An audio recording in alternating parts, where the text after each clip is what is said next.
O vídeo que você clicou já vai começar, mas antes, deixe seu like, compartilhe e se inscreva no canal. TV Flórida, a sua TV brasileira nos Estados Unidos. O bandido hoje, ele não tem medo da legislação, né? Ele está amparado aí, de certo modo, pela lei, né?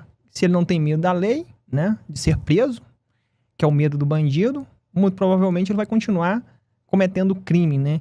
Como que a direita está se movimentando hoje dentro da Câmara dos Deputados com relação a essa pauta da segurança pública? O índice de criminalidade do Brasil, todos nós sabemos que cresceu em virtude do governo esquerdista e comunista, o ex-presidiário Lula, ter assumido o cargo de maior relevância que nós temos no país. E isso, por si só, ele ter colocado o boné do CPX, ele já fez um gesto para a criminalidade, fortalecendo vagabundos, faccionados e dando aí uma falsa liberdade a esse tipo de pessoas que nada têm a fazer a não ser praticar o mal. A legislação hoje, ela deveria funcionar, mas em virtude também de vários juízes e promotores que essa audiência de custódia virou uma porta giratória, entra um vagabundo e sai, geralmente, antes de ser confeccionado um boletim de ocorrência, por exemplo, em delegacias. Policial, né? E isso aí vem dando liberdade e fazendo com que o bandido crie asas. Hoje, os direitos humanos, ele está no Brasil para proteger vagabundo, proteger ladrão, proteger as pessoas que praticam o mal. Nós não vemos aí os direitos humanos e até os presídios federais aqui de Brasília ou qualquer lugar onde estão presos injustamente diversas pessoas acusadas de ter praticado crime de abolição ao Estado de Direito. É um crime impossível de ter acontecido porque nós não tivemos canhões, armas ou sequer apoio do Exército Brasileiro, das Forças Armadas, para se ter um pseudo-golpe, né? Os direitos humanos não tiveram lá. O Brasil tem jeito, mas nós temos que buquelizar o Brasil, tratar bandido da forma que tem que ser, acabar com audiência de custódia, o bandido, principalmente reincidente, ele não pode ter liberdade provisória, ele tem sim que responder pelos seus crimes de acordo com a legislação. Juízes, promotores têm que ter esse compromisso com o povo, né? A legislação existe e apenas não está sendo cumprida, e a cada dia ela está sendo mais afrouxada, e os bandidos aí que tem 10, 20 passagens estão saindo das delegacias e dos presídios como se nada tivesse acontecido, enquanto alguém que foi preso no 8 de janeiro, condenado sem liberdade provisória a 14 anos por ter apenas passado um batom em uma estátua. Tá tudo de cabeça para baixo. Nós precisamos mudar o Brasil. Agora, uma coisa que voltou com tudo aí, nesse governo Lula, que o senhor comentou aqui, foi a própria questão também das invasões, né, do MST dentro das propriedades rurais, né? Inclusive o Mato Grosso lá, não sei como que tá lá, mas eu vi que Bahia aumentou muito, né? Mato Grosso, como que tá lá, Vilmar? Mato Grosso tá até controlado. O nosso governo tem feito um bom trabalho lá, a polícia tem ajudado também bastante.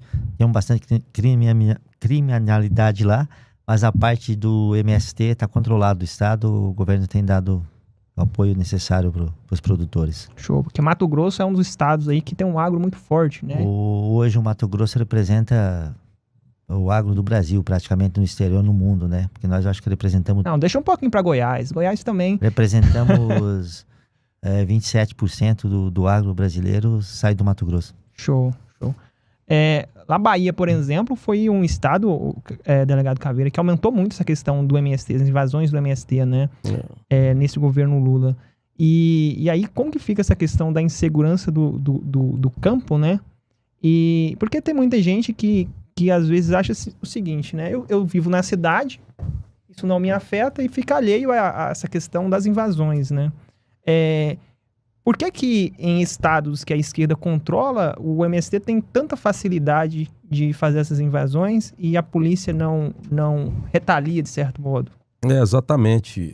A meu ver, são terroristas, né, em diversas vezes, que sim, ateiam fogo em propriedades rurais, destroem as lavouras, queimam maquinários, assustam os produtores rurais. Engraçado, igual muito bem dito, não acontece isso em estados onde o governador é um governador que raciocina e a produção, o produtor rural é importante para o Brasil e que movimenta a nossa economia, né? Cito como exemplo o governador Ronaldo Caiado de Goiás, que de forma alguma permite invasão em propriedades rurais.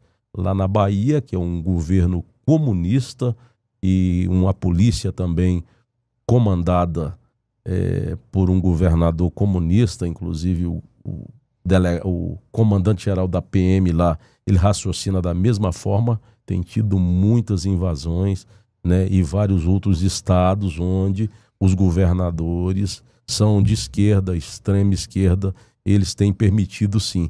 E que se lasque, né, o produtor rural entrando na justiça, eles não cumprem a reintegração de posse e acabam, às vezes, tendo que vender a sua propriedade rural de um preço ínfimo, né, gerando diversos prejuízos, gerando diversos problemas naquelas propriedades rurais.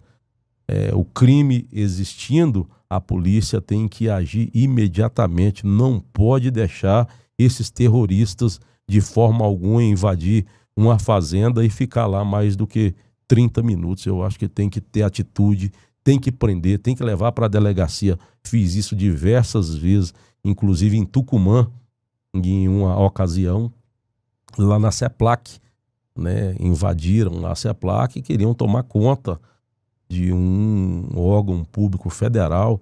Eu tive lá pessoalmente, junto com a equipe, conduzimos aí vários terroristas para a delegacia, acabamos com a festa desses desocupados, né? E acabamos deixando eles onde tinham que ficar. Nunca mais teve nenhuma invasão na época que estava ainda trabalhando na delegacia. Agora, Vilmar, você enquanto produtor rural, certo? Certo. Como que você tem... Quais são as dificuldades, né, que o governo Lula tem trazido aí para o produtor rural hoje no Brasil? O delegado Caveira já expôs tudo que bastante parte que nós tínhamos para expor nessa questão. O que acontece? A insegurança no meio rural hoje acho que é o maior problema do país. Para quem não sabe, que vive mais na cidade, a agricultura, o agronegócio brasileiro está quebrado, está falido. Quando entrou esse governo atual, 9 dedos, ele conseguiu endividar todo mundo, ninguém está conseguindo mais pagar suas contas. Você hoje que está reclamando um preço de um café, de um preço de um arroz, de um preço de uma carne, você vai reclamar mais amanhã depois. Que o agricultor não está mais dando conta de produzir. E as dívidas estão aumentando, os juros aumentando, e daqui a pouco vai faltar comida no nosso país. Nós temos que dar um jeito com esse governo que ele reveja, porque o agronegócio que segura a balança do país. Agora, na situação que estamos, a inflação só tem a subir, o produto só tem a subir e vai faltar produto. Sim. Agora, delegado Caveira, falando um pouco sobre a questão da segurança pública, que lá, inclusive no Pará, que é um estado em que, por exemplo, a senadora Damares falava muito sobre questão de tráfico de criança e outras coisas, né?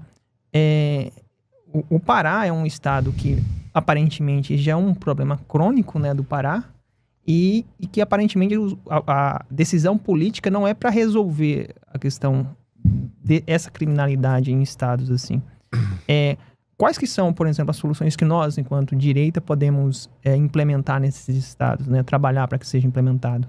Na verdade, esses crimes acontecem em todo o Brasil. Porém, lá na Ilha do Marajó, como cantou muito bem uma música, né, que foi hit em todo o Brasil, despertou a curiosidade de várias pessoas no sentido dos crimes contra a dignidade sexual de crianças e de adolescentes, né? Inclusive sequestro de crianças naquela região do Marajó.